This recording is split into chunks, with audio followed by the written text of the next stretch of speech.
ಸ್ವಾಮಿ ಧರ್ಮಗುರು ಹೇಳಿ ಎಲ್ಲ ಕಡೆ ಹೋಗಿ ಮತ್ತು ಅವನು 8-10 ಮೇಲ್ಸಲ್ಲಿ ಜನ ಬಂದಿದೆ ಫಸ್ಟ್ ಅವ್ರು ತೆಗಿತಾರೆ. ಆಮೇಲೆ ಚಿನ್ನ ಎಲ್ಲ ತಗೊಂಡ್ಬಂದಿದ್ದಾರೆ, ಹಾಕಿದ್ಮೇಲೆ ಬಿಸಿನ ಹಾಕಿ ನೀಟಾಗೆಲ್ಲ ಕಟ್ಬಿಟ್ಟು ಒಂದು 40 ಸೀರೀಸ್ ತೆಗಿಬೋದು ನೀವೆಲ್ಲ ಹೋಗುತ್ತೆ ಅಂತ ಹೇಳ್ತಾರೆ. ಆಮೇಲೆ ಅವ್ರು ಹೇಳ್ತಾರೆ ಫುಲ್ಲು ಹೊಗೆ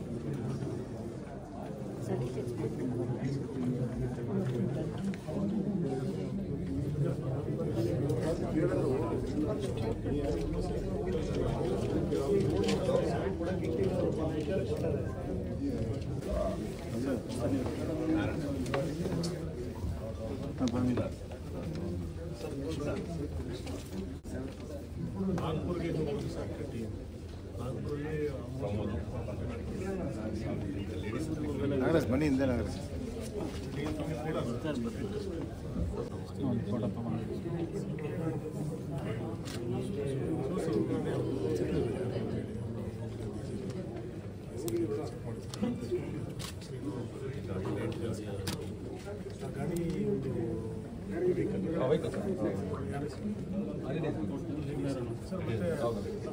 ಅಗ್ರಿಮೆಂಟ್ ಆಫ್ ಹೌಸ್ ಆಲ್ಸೋ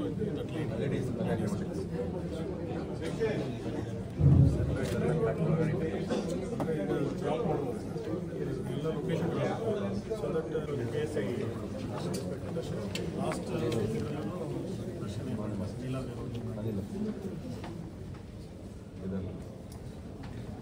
ಮನೆ ಮನೆ ಪೊಲೀಸ್ ಹೋದಾಗ first case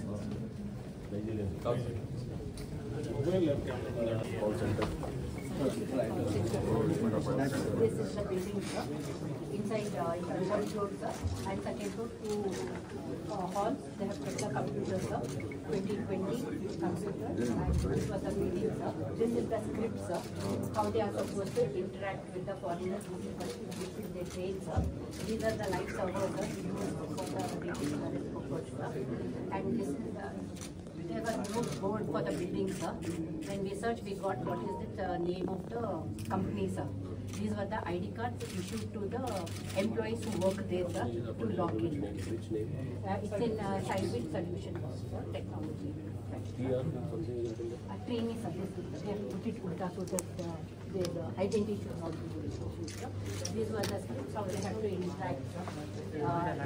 American police officers, I'm agent so and so, this is my medical number, and all this will become like this, sir. This is the thing they'll show the Department of Investigation Side.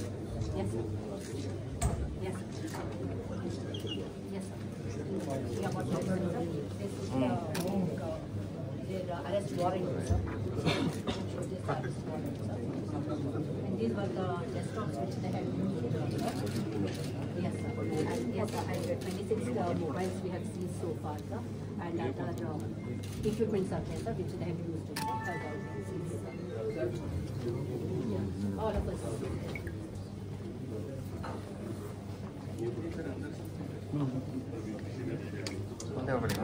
ಮುಂದೆ ಹೋಗ್ಬೇಡಿ ಎಲ್ಲೇ ಸಿಗ್ತದೆ ಎಲ್ಲ.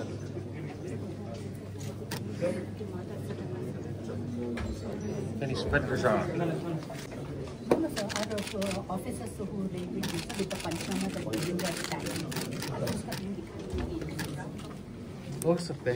ಮಾಡಿದ್ವಿ sir around 10 lakhs worth property ಮನೆ sir ಮನೆ independent house ಇತ್ತು sir legal storage sir ಶಿವಕಾಶಿಯಿಂದ ತಂದಿದ್ದಾರೆ ಹಾಂ ಸರ್ ಮಾಡಿಸ್ತಾ ಇದ್ದೀವಿ sir around 10 lakhs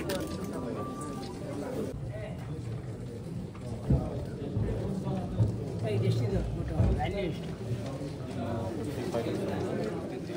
2.15 crores ವ್ಯಾಲ್ಯೂದು drugs ಸಿಕ್ಕಿದೆ. ಅದರಲ್ಲಿ MDMA ಕ್ರಿಸ್ಟಲ್ ಮತ್ತು ಪ್ರೋಟೀನ್ ಸೇರಿ 490 grams MDMA ಮತ್ತು 42 grams ಪ್ರೋಟೀನ್ ಸಿಕ್ಕಿದೆ.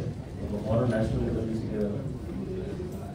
ಇದು ಮತ್ತೆ ನಮಗೆ ಒಂದು ಸೀರಿಯಸ್ ಇದು ಇಶ್ಯೂ ಆಗ್ತಾ ಇದೆ. ಯಾಕೆಂದರೆ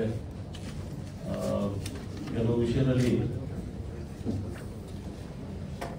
ನಾವು ಸೋರ್ಸ್ ಹುಡುಕ್ತಾ ಇದ್ದೀವಿ. ಲಾಸ್ಟ್ ಟೈಮ್ ಕೂಡ ನಾವು ನಮ್ಮ ಡ್ರಗ್ಸ್ ಒಂದು ದೊಡ್ಡ ಜಾಲ ಸಿಕ್ಕಿದ್ದು ಕೆಲವು ಲೀಕ್ಸ್ ಬರ್ತಾ ಇದೆ.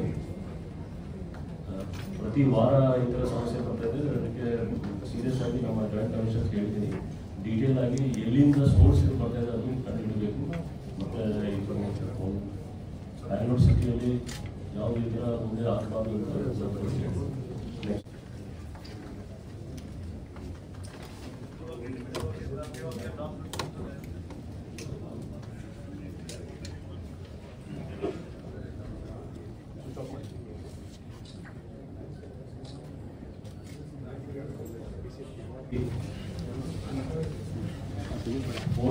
grams of gold and 53 lakhs ಇದೆ. ಇದರಲ್ಲಿ ಮುಖ್ಯವಾಗಿ ಹೇಳಬೇಕಾದ್ರೆ ಇವರು ಬೇರೆ ಬೇರೆ ಮನೆಗೆ ಹೋಗಿ ನಾವು ನಿಧಿ ಅಥವಾ ಪೂಜೆಯಲ್ಲಿ ನೆಪದಲ್ಲಿ ಅವರು ಗೋಲ್ಡ್ ಆರ್ನಮೆಂಟ್ಸ್ ಸಂಗ್ರಹಿಸಿ ಆ ಮನೆಯಲ್ಲಿ ಪೂಜೆ ಮಾಡಿ ಆ ಪೂಜೆ ಮಾಡುವಾಗಲೇ ಅದರಲ್ಲಿ ಬೇರೆ ಬೇರೆ ಅರಿಶಿನ ಪೌಡರ್ ಹಾಕಿ ಅಥವಾ ಬೇರೆ ಪೂಜೆಗೆ ಮಾಡೋ ನೆಪದಲ್ಲಿ ಅವ್ರಿಗೆ ಹೊರಗೆ ಕಳಿಸಿ ಆ ಗೋಲ್ಡ್ ಚೇಂಜ್ ಮಾಡಿ ಅದರಲ್ಲಿ ಕಲ್ಲಿಟ್ಟು ಅವರು ಇದು ಮಾಡ್ತಾ ಇದ್ರು.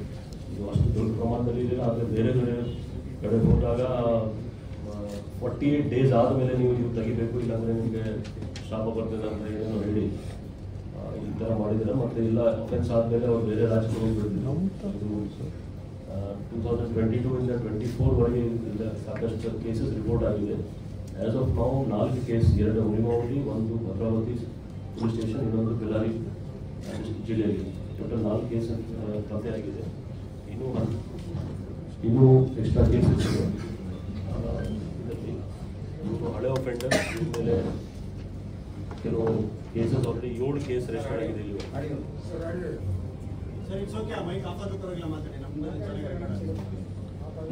ಟೋಟಲ್ 7 ಕೇಸಸ್ ಇವ್ರ ಬಗ್ಗೆ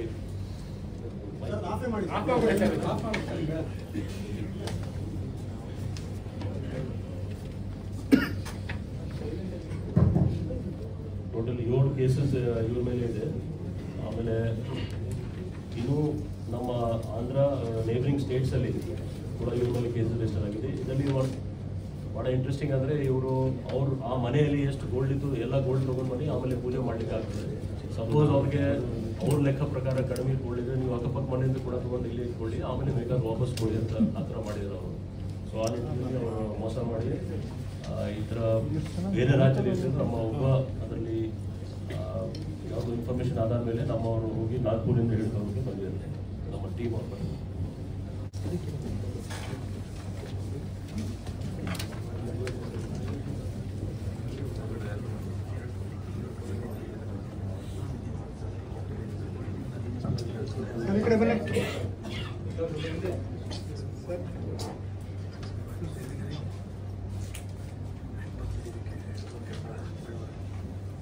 ಇದು ನಾವು ಮೊನ್ನೆ ಮೀಟಿಂಗ್ ಮಾಡಿದ್ದೀನಿ ಪಟಾಕಿ ಲೈಸೆನ್ಸಿಂಗ್ ಮತ್ತು ಯಾವ ರೀತಿ ಸ್ಟೋರೇಜ್ ಇರಬೇಕು ಪ್ರತಿಯೊಂದು ಬೇರೆ ಬೇರೆ ಇಲಾಖೆಯವರು ಬಂದು ಹೇಳೋರು. ಆದರೆ ಇದು ಒಂದು ಕೇಸ್ ಸಿಕ್ಕಿದೆ ಈಗ ಸದ್ಯಕ್ಕೆ.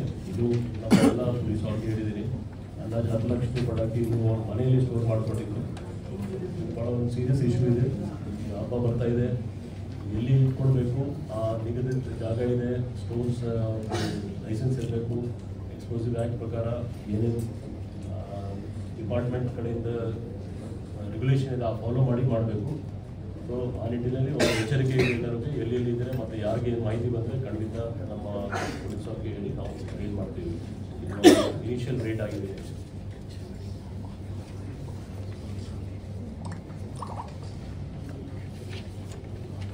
HSR ಪೊಲೀಸ್ ಸ್ಟೇಷನ್ ಲಿಮಿಟ್ಸ್ ಅಲ್ಲಿ ಸೌತ್ ಈಸ್ಟ್ ಡಿವಿಷನ್ ಅಲ್ಲಿ ಕುಂಬಲ್ಗೋಡು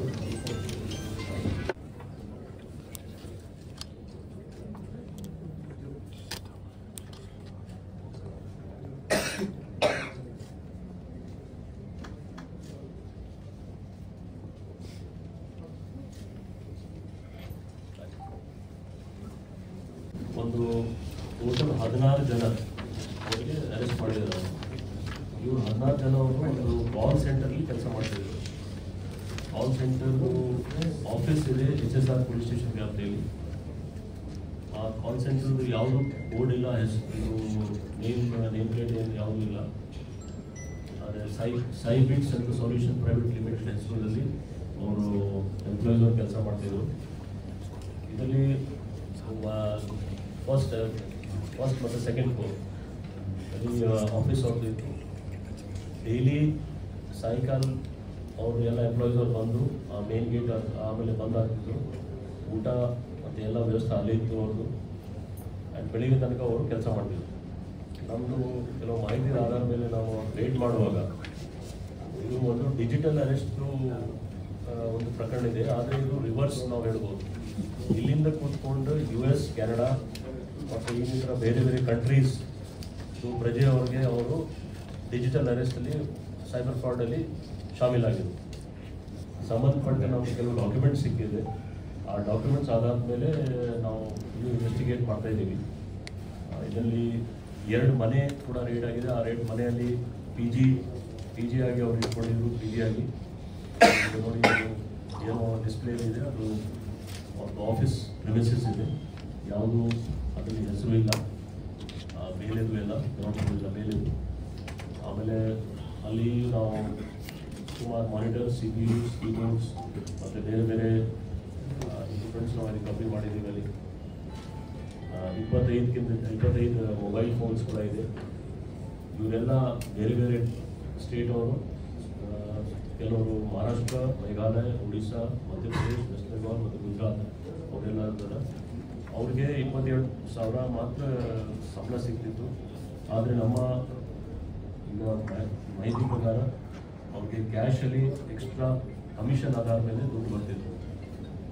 ಇದರಲ್ಲಿ ಏನೇನು ಡಿಜಿಟಲ್ ಅರೆಸ್ಟಲ್ಲಿ ಅವ್ರು ಯೂಸ್ ಮಾಡೋದೆಲ್ಲ ನಾವು ಡಿಸ್ಪ್ಲೇ ಮಾಡಿದ್ದೀವಿ. ಅವ್ರಿಗೆ ಒಂದು ಸ್ಕ್ರಿಪ್ಟ್, ಪ್ರತಿಯೊಂದು ಅವ್ರದ್ದು ವರ್ಕ್ ಸ್ಟೇಷನಲ್ಲಿ ಸ್ಕ್ರಿಪ್ಟ್ ಇತ್ತು. ಯಾವ ರೀತಿ ನೀವು ಅಡ್ರೆಸ್ ಮಾಡಬೇಕು, ಯಾವ ರೀತಿ ನೀವು ಐಡೆಂಟಿಫೈ ಆಗಬೇಕು. ಸೊ ವಾಯ್ಸಲ್ಲಿ ಇವರು ಮಾತಾಡ್ತಾ ಇದ್ರು. ನಮ್ಮ ಇನ್ವೆಸ್ಟಿಗೇಷನಲ್ಲಿ ಕೆಲವು ಆಧಾರದ ಮೇಲೆ ಮಾಹಿತಿ ಇದೆ. ಅವ್ರು ಬೇರೆ ಯಾವುದು ಸ್ಟುಡಿಯೋ ಇಟ್ಕೊಂಡಿರ್ಬೋದು. ಯಾಕೆಂದರೆ ತೋರಿಸ್ಲಿಕ್ಕೆ ನಾವು ಪೊಲೀಸ್ ಹೇಳ್ತೀವಿ, ಅದು ಮೋಸ್ಟ್ಲಿ ಇಲ್ಲಿ ಇರಲಿಕ್ಕಿಲ್ಲ, ಬೇರೆ ದೇಶದಲ್ಲಿ ಇರ್ಬೋದು. ಇನ್ನೂ ಸ್ವಲ್ಪ ಈ 2-3 ಈ ಥರ ಸೆಂಟರ್ ಇವ್ರದ್ದು ಲಿಂಕಲ್ಲಿ ಇದೆ ಅಂತ ಗೊತ್ತಾಗಿದೆ. ನಾವು ಲೀಗಲ್ ಪ್ರಕಾರ ನಾವು ಮುಂದೆ ಅದರ ಬಗ್ಗೆ ಕೂಡ ಆ್ಯಕ್ಷನ್ ತೊಗೊಳ್ತೀವಿ. ಸೊ 2 PGs ಇವರು ಎಲ್ಲರೂ ವಾಸ ಮಾಡ್ತಿದ್ರು. ಅವ್ರಿಗೆ ಇನ್ಸ್ಟ್ರಕ್ಷನ್ ಇತ್ತು, ನೀವು ಮನೆಯಿಂದ ಇಲ್ಲಿಗೆ ಹೋಗುವಾಗ ಹಾರ್ಡ್ಲಿ ಅದು ಅರ್ಧ ಕಿಲೋಮೀಟರ್ ರೇಡಿಯಸ್ನಲ್ಲಿ ವಾಸದ ಜಾಗ ಇದೆ. ಇದು 2 PG. ಅಲ್ಲಿಂದ ಅವರು ಅಲ್ಲಿಗೆ ಹೋಗುವಾಗ ನೀವು ಯಾರ ಜೊತೆಗೆ ಮಾತಾಡಬಾರ್ದು, ನೀವು ಸ್ಟೇಟ್ ಕೆಲಸಕ್ಕೆ ಹೋಗಬೇಕು, ವಾಪಸ್ ಬಿಟ್ಟಿಗೆ ಬರಬೇಕು ಅಂತ ಇತ್ತು. ಊಟ ಕೂಡ ಅವ್ರಿಗೆ ಅಲ್ಲಿ ಬರ್ತಿತ್ತು. ಸೊ ಇದು ಒಂದು ಹೊಸ ಮೋಡಸ್ ಅಂತ ಅಂತಾರೆ. ಬಟ್ ಒಂದು ಎಚ್ಚರಿಕೆ, ಯಾಕೆಂದರೆ 2-3 ಮನೆಯಲ್ಲಿ ಯಾವುದು ನಮಗೆ ಇಲ್ಲಿ ಬಂದರೆ ಡಾಕ್ಯುಮೆಂಟ್ಸ್ ಯಾವುದು ಸಿಕ್ಕಿಲ್ಲ. ಅವರು ಅಗ್ರಿಮೆಂಟ್, ರೆಂಟಲ್ ಅಗ್ರಿಮೆಂಟ್ ಇದು ಅಥವಾ ಯಾವುದಾದ್ಮೇಲೆ ಇದೆ. ಸೊ ಅದು ಯಾರು ರೆಂಟ್ ಕೊಡ್ತಾ ಇದ್ದಾರೋ ಅವ್ರದ್ದು ಒಂದು ತಪ್ಪಿದೆ, ಈ ಥರ ಮಾಡ್ಬೋದು. ಸೊ ಲೀಗಲಿ ಕೂಡ ಈ ಥರ ಅವರು ಪ್ರೆಮಿಸಸಲ್ಲಿ ಏನು ನಡೀತಾ ಇದೆ ಅವ್ರಿಗೆ ಗೊತ್ತಿರಬೇಕು. ಇಲ್ಲಾಂದರೆ ಅವರು ಪೊಲೀಸ್ ಕಡೆಯಿಂದ ವೆರಿಫೈ ಮಾಡಿಸ್ಬೇಕಾಗಿತ್ತು.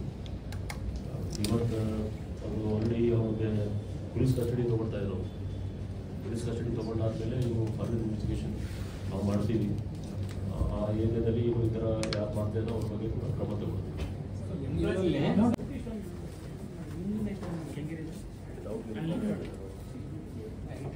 ಮುಗಿಲ್ಲ, ಪೂರ್ತಿ ಇನ್ವೆಸ್ಟಿಗೇಷನ್ ಮುಗಿದ ಮೇಲೆ ಕೊಡ್ತಾರೆ.